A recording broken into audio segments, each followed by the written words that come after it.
Некој си се вози на велосипед, некој со мотор. Деца си седат пред згради и на улица. Овој постар тетовец пак, иако е свесен дека е полициски час и може да биде казнет, вели морал да се прошета поради здравствени проблеми со ногата. Па и полиција ќе му кажам, не можам, грч ми фаќа скроз. Ваќе ми се пушти крцата, да ми се пушта, знаеш? Колку толку до онда и надо се враќа. Но генерално Тетово е празно. По улиците може да се забележи по некој автомобил, брза помош, полиција. Контроли има на сите влезови во градот. Добар ден, господино. Ваша да дозвола за движење? Тоа е 4039 ОК.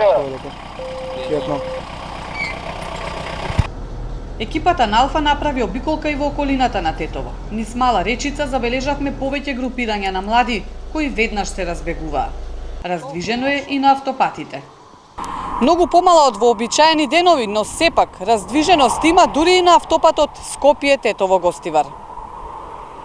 Викендов се чини повеќе работа ќе имаат маркетите отколку полицијата.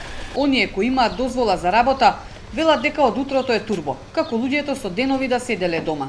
Некои основни намирници веќе се потрошени. Има основни работи кои што ги нема на лагер, како што е лебот, јогурт, кисело, тие работи повише ни фалат и овошје.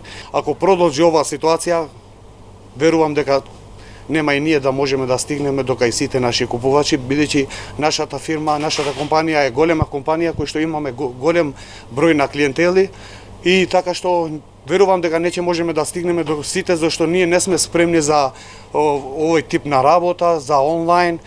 Инаку Тетово втор пат се соочува со полициски час. Првото ограничување на движењето беше за време на конфликтот во 2001 година.